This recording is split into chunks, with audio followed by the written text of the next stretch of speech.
আসসালামু আলাইকুম বন্ধুরা, আজকের ভিডিওতে আমরা জানবো বাজরিকার পাখির বাচ্চার সঠিক যত্ন কিভাবে নিতে হয়। আপনি যদি নতুন করে বাজরিকার পাখি পালন শুরু করেন বা আপনার পাখির বাচ্চা হয়ে থাকে, তাহলে এই ভিডিওটি আপনার জন্য খুবই গুরুত্বপূর্ণ। ভিডিওটি শেষ পর্যন্ত দেখুন, কারণ আমি ধাপে ধাপে সবকিছু সহজভাবে বুঝিয়ে দিব। বাজরিকার পাখি বাচ্চা জন্মানোর পর প্রথম 7 থেকে 10 দিন খুবই গুরুত্বপূর্ণ। এ সময় বাচ্চারা একদম দুর্বল থাকে এবং সম্পূর্ণভাবে বাবা মার উপর নির্ভরশীল। এ সময় কখনোই বাচ্চাকে বেশি হাতে নেওয়া যাবে না। বাসা বা নেস্টিং বক্স পরিষ্কার ও শান্ত রাখতে হবে। মা বাবাকে বিরক্ত করা যাবে না, না হলে তারা বাচ্চাকে ফেলে দিতে পারে এবং খাবার খাওয়ানো বন্ধ করে দিতে পারে। বাচ্চারা প্রথমে সরাসরি খাবার খেতে পারে না, মা বাবা তাদের খাওয়ায়। তাই বাবা মায়ের খাবারের দিকে বেশি নজর দিতে হবে।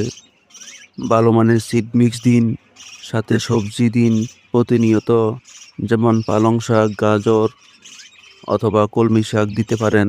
সেদ্ধ ডিম দিতে পারেন অল্প পরিমাণে। মনে রাখবেন, মা বাবা যত ভালো খাবার খাবে, বাচ্চাগুলো তত সুস্থ থাকবে। বাচ্চা যখন 15 দিনের মতো হবে, তখন ধীরে ধীরে তাদের শরীরে পালক গজাতে শুরু করবে। এই সময় আপনি খুব হালকাভাবে তাদের চেক করতে পারেন। বাসা পরিষ্কার রাখুন, তবে খুব বেশি ডিস্টার্ব করা যাবে না। ঠান্ডা বা গরম যেন না লাগে সেদিকে খেয়াল রাখুন। অতিরিক্ত ঠান্ডায় রাখা যাবে না, অথবা বেশি গরমে অথবা সরাসরি সূর্যের আলোতেও রাখা যাবে না। যদি মা বাবা বাচ্চাকে খাওয়ানো বন্ধ করে দেয়, তখন আপনাকে হ্যান্ড ফিডিং করাতে হবে। বাচ্চাকে প্রতিনিয়ত দেখতে হবে তার বাবা মা ঠিকমতো খাবার খাওয়াচ্ছে কিনা, সেটা আপনাকে খেয়াল রাখতে হবে। যদি আপনাকে নিজে বাচ্চাকে খাওয়াতে হয়, তাহলে বাজারে পাওয়া হ্যান্ড ফিডিং ফর্মুলা ব্যবহার করুন। একটি সিরিঞ্জ বা ড্রপার ব্যবহার করুন। খাবার খুব গরম বা ঠান্ডা যেন না হয় সেদিকে খেয়াল রাখুন। কখনো বাচ্চাকে জোর করে খাবার খাওয়াতে যাবেন না। খাবার যেন শ্বাসনালীতে আটকে না যায়। দিনে অন্তত 3-4 বার খাওয়াতে হবে।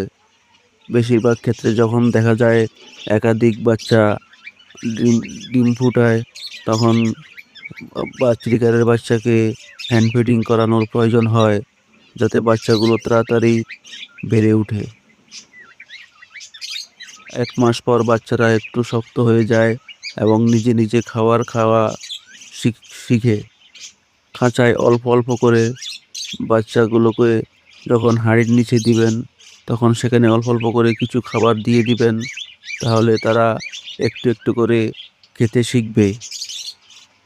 খাঁচার ভিতরে সবসময় পানি রাখুন, কারণ বাজরিকার পাখি যখন তার বাচ্চাদেরকে খাবার খাওয়ায়, তারা কিছুক্ষণ পর পর বাচ্চাদেরকে পানিও খাওয়ায়। তাই পানির দিকটা খেয়াল রাখুন এবং সবসময় পরিষ্কার রাখুন। প্রতিদিন পানি পরিবর্তন করে দিন। তারপর ধীরে ধীরে তারা উঠতে শিখবে। এ সময় তাদের সোশ্যালাইজেশন খুব গুরুত্বপূর্ণ, যেমন হালকা হালকা করে হাতে নেওয়া যেতে পারে। তো বন্ধুরা, এই ছিল বাজরিকার পাখির বাচ্চার যত্ন নেওয়ার সম্পূর্ণ গাইডলাইন। যদি ভিডিওটি ভালো লাগে, তাহলে লাইক দিন, কমেন্ট করে জানান আপনার মতামত। আর এমন আরও ভিডিও পেতে চ্যানেলটি সাবস্ক্রাইব করুন। সবাইকে ধন্যবাদ। আল্লাহ হাফেজ।